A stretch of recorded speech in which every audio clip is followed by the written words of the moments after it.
हमारा जो अगला टॉपिक है दैट इज डीलोकलाइजेशन। बेसिक्स में हमारा अगला टॉपिक है delocalisation. Now what is delocalization? Now let's take the concept of delocalization. तो सबसे पहले let's see.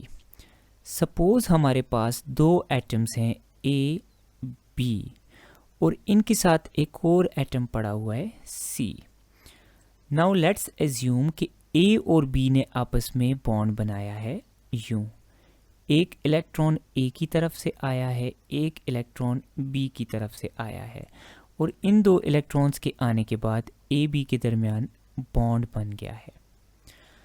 नाउ इस बॉन्ड के बनने के बाद अगर ये जो इलेक्ट्रॉन पेयर है ये अपने ओरिजिनल ऑनर्स यानी ए और बी के पास ही रहता है, ए और बी से इधर उधर नहीं जाता, तो ऐसे बॉन्ड को कहते हैं लोकलाइज्ड बॉन्ड। लोकलाइज्ड बॉन्ड वो बॉन्ड है जिसमें इलेक्ट्रॉन पेयर अपने ओरिजिनल ऑनर्स के दरमियान रहता है और उनसे इधर उधर किसी तीसरे एटम पर मूव नहीं करता। ऐसे बॉन्ड को लोकलाइज्ड बॉन्ड कहते हैं। Now let's assume another case जिसमें हमारे पास तीन एटम्स हैं ए, बी एंड सी। अब हमारे पास बॉन्ड बनता है ए और बी के दरमियान लाइक बिफोर। अब शेड पेयर में से एक इलेक्ट्रॉन ए की तरफ से आता है और दूसरा बी की तरफ से and they share an electron pair. अब इस केस में जो शेयर्ड पेयर ऑफ इलेक्ट्रॉन है वो अपने ओरिजिनल ऑनर्स यानी ए बी के पास रहने की बजाय किसी वजह से सी के पास भी चला जाता है, तो ऐसे बॉन्ड को कहते हैं डीलोकलाइज्ड। डीलोकलाइज्ड बॉन्ड वो बॉन्ड है जिसमें हमारे पास जो इलेक्ट्रॉन पेयर है वो अपने ओरिजिनल ऑनर से हटकर किसी दूसरे एटम के ऊपर भी चला जाए यानी कि डीलोकलाइज हो जाए, तो ऐसे बॉन्ड को हम कहते हैं delocalised bond. Now delocalization is a phenomenon in which an electron pair is delocalized from its original honors. Delocalization के phenomenon को explain करने के लिए we use the help of two theories, जिनमें से पहली थ्योरी है रेजोनेंस और दूसरी थ्योरी है conjugation. Resonance and conjugation are two different theories that explain the same phenomenon delocalization. Like जिस तरह हमारे पास बॉन्डिंग एक फिनोमिनन है उसको एक्सप्लेन करने के लिए हम डिफरेंट थ्योरीज यूज़ करते हैं लाइक वीबीटी एमओटी। अब वीबीटी एमओटी से काफ़ी डिफरेंट है लेकिन एक्सप्लेन दोनों एक ही चीज़ को करती हैं, बॉन्डिंग को। इसी तरह रेजोनेंस और कॉन्जुगेशन एक दूसरे से डिफरेंट थ्योरीज हैं but they explain one and the same thing that is delocalization. तो अभी हम देखते हैं what is the theory of resonance. अभी हम स्टडी करते हैं रेजोनेंस थ्योरी।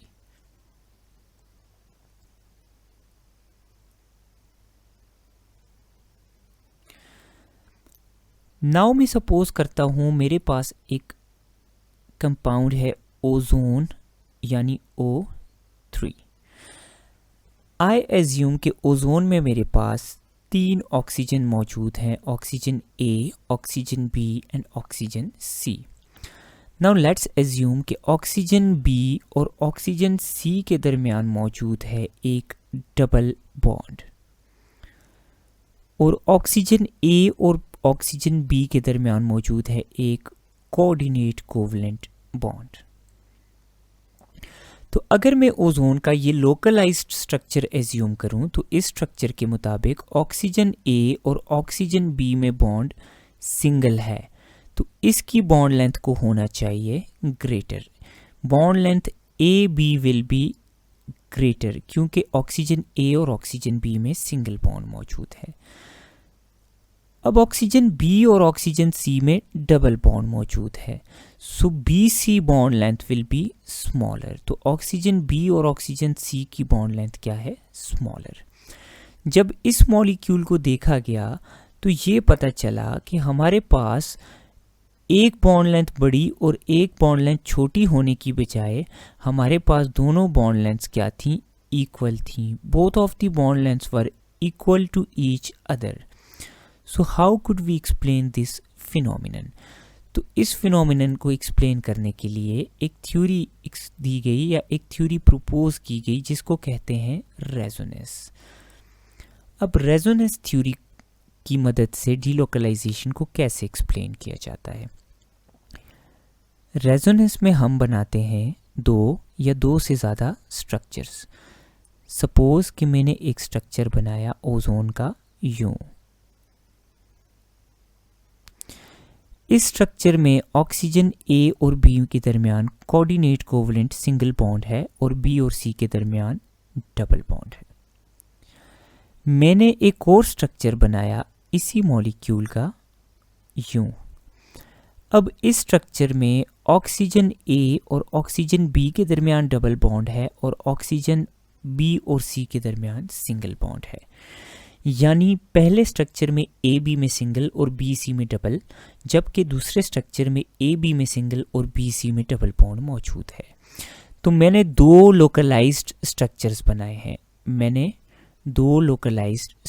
बनाए हैं. तो रेजोनेंस की थ्योरी कहती है to explain delocalization you draw two localized structure और more than two localized structures. अब जो कंपाउंड का ओरिजिनल स्ट्रक्चर है वो इन दोनों का क्या है, कॉम्बिनेशन है. Combination. Original structure is combination of these two structures. कैसे आपको नजर आएगा? अब इन दोनों का कॉम्बिनेशन आपको यूं नजर आएगा कि ए बी में भी सिंगल बॉन्ड है, बी सी में भी सिंगल बॉन्ड है. अब जो डबल बॉन्ड है जो एक स्ट्रक्चर में बी सी के दरमियान है और दूसरे स्ट्रक्चर में ए बी के दरमियान है, वो कंबाइंड फॉर्म में ए बी के पास भी आ जाता है और बी सी के पास भी आ जाता है. तो double bond is delocalized over A B as well as B C. अब अगर हम इस स्ट्रक्चर को देखें तो इस स्ट्रक्चर के मुताबिक bond length A B will be equal to bond length B C. तो इस स्ट्रक्चर से हमारे पास delocalization of a pi bond is explained. अब हमारे पास रेजोनेंस थ्योरी वो थ्योरी है जो हमारे पास दो या दो से ज़्यादा लोकलाइज स्ट्रक्चर की कॉम्बिनेशन को शो करती है या कॉम्बिनेशन को डिस्प्ले करती है, जिससे हमें डीलोकलाइजेशन पता चलती है. अब इस थ्योरी में हमारे पास था स्ट्रक्चर 1 और स्ट्रक्चर 2, और जो ओरिजिनल स्ट्रक्चर था वो स्ट्रक्चर 1 और स्ट्रक्चर 2 दोनों का कॉम्बिनेशन था. अब जो दो स्ट्रक्चर्स जो हमारे पास ओरिजिनल स्ट्रक्चर के अंदर कंट्रीब्यूट कर रहे होते हैं, इन स्ट्रक्चर्स को हम रेजोनेंस फॉर्म्स या कंट्रीब्यूटिंग स्ट्रक्चर्स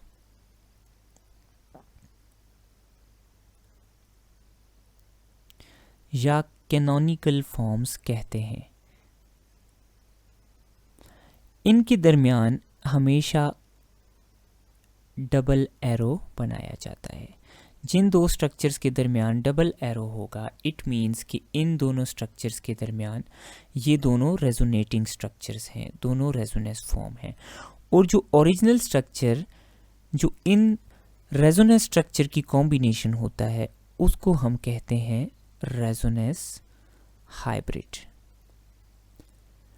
तो यूं रेजोनेंस के मेथड से दो या दो से ज़्यादा लोकलाइज स्ट्रक्चर ड्रॉ करके एक कंपाउंड में डीलोकलाइजेशन एक्सप्लेन की जाती है. यानी जो आपके पास ओरिजिनल स्ट्रक्चर है वो दो या दो से ज़्यादा लोकलाइज स्ट्रक्चर की कॉम्बिनेशन होता है. So this is the resonance approach. Now we apply this resonance approach to benzene. हम इस अप्रोच को बेंजीन पे अप्लाई करते हैं.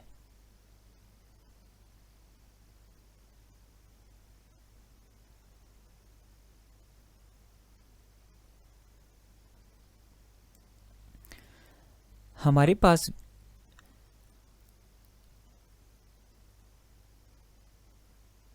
बेंजीन का एक स्ट्रक्चर है जिसमें हमारे पास डबल बॉन्ड मौजूद है कार्बन नंबर 6 और 1, कार्बन नंबर 2 एंड 3 और कार्बन नंबर 4 एंड 6 में। हमारे पास एक और इसकी फॉर्म मौजूद है जिसमें हमारे पास डबल बॉन्ड मौजूद है carbon number 1 and 2, carbon number 3 and 4, carbon number 5 and 6 में। अब बेंजीन के सारे कार्बन्स इक्वल हैं और सारे बॉन्ड्स क्या हैं, डीलोकलाइज्ड हैं। तो ये दो स्ट्रक्चर्स कंट्रीब्यूट करते हैं और जो ओरिजिनल स्ट्रक्चर है वो हमें एक रिंग की फॉर्म में नज़र आता है। यानी डबल बॉन्ड ना तो स्ट्रक्चर ए की तरह लोकलाइज्ड है ना तो स्ट्रक्चर बी की तरह लोकलाइज्ड है, बल्कि पूरे के पूरे आपके पास जो बेंजीन का रिंग है उसके ऊपर क्या है, डीलोकलाइज्ड है। तो इसको हम कहते हैं बेंजीन का resonance form. So this is resonance theory, जिसमें दो या दो से ज़्यादा लोकलाइज्ड स्ट्रक्चर्स की हेल्प से एक कंपाउंड के अंदर डीलोकलाइजेशन एक्सप्लेन की जाती है। और जो हमारे पास रेजोनेंस फॉर्म होती है, it is a weighted average of its resonating structures. ये रेजोनेटिंग स्ट्रक्चर्स का एक वेड एवरेज होता है जिसमें ज़्यादा स्टेबल स्ट्रक्चर की ज़्यादा कंट्रीब्यूशन होती है। Now let's move toward second theory of delocalization, that is conjugation.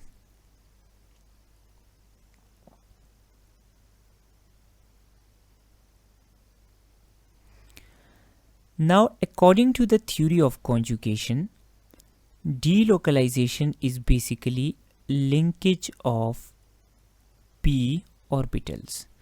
Delocalization p orbitals का क्या है, linkage है। कैसे? Now we take an example of benzene. आपको बेंजीन का रेजोनेंस स्ट्रक्चर यूं नजर आ रहा था।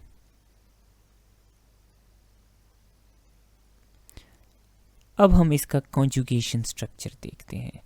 टेक्निकली स्पीकिंग बेंजीन का मॉलिक्यूलर फॉर्मूला है C6H6। बेंजीन के अंदर 6 कार्बन्स मौजूद हैं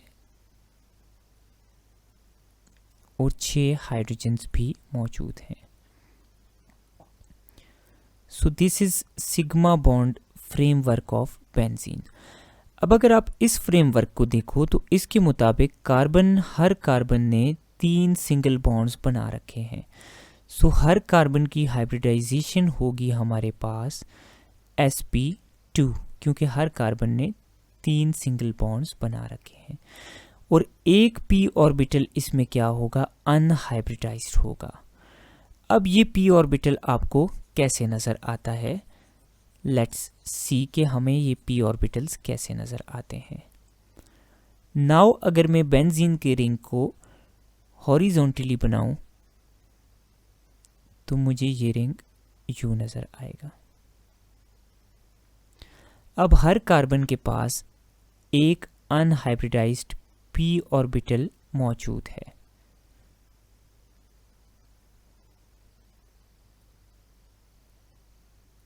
लाइक दिस।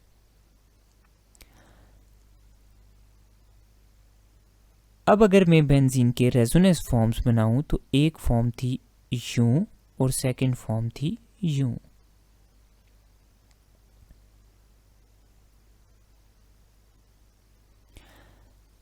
अब लेते हैं हम फॉर्म 1 वाला स्ट्रक्चर। तो अकॉर्डिंग टू फॉर्म 1 बेंजीन के डबल बॉन्ड्स यूं थे।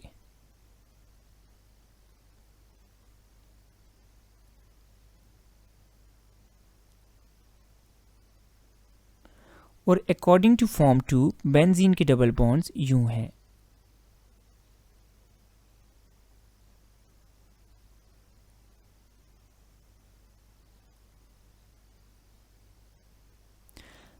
अब जब हमने दोनों को क्या किया है, कंबाइन किया है, तो हमें ये नज़र आया है कि बेंजीन के अंदर जो पाई बॉन्ड्स हैं वो कंबाइन करके एक रिंग बना देते हैं। तो इसको कहते हैं लिंकेज ऑफ p ऑर्बिटल्स और इस फिनोमिनन को कहते हैं कॉन्जुगेशन। तो डीलोकलाइजेशन को कॉन्जुगेशन से कैसे एक्सप्लेन किया जाता है? Conjugation shows linkage of p orbitals, और इस लिंकेज के थ्रू हम डीलोकलाइजेशन को विजुअलाइज कर सकते हैं। अब अगर आप इसके अंदर देखें तो बेंजीन के रिंग के ऊपर हमारे पास जो पाई बॉन्ड है वो डीलोकलाइज हो चुका है एक सर्कुलर रिंग की फॉर्म में। अब पाई बॉन्ड के इलेक्ट्रॉन्स सर्कुलर रिंग की फॉर्म में रोटेट या सर्कुलेट करते हैं। इसको कहते हैं कॉन्जुगेशन मेथड। Thank you.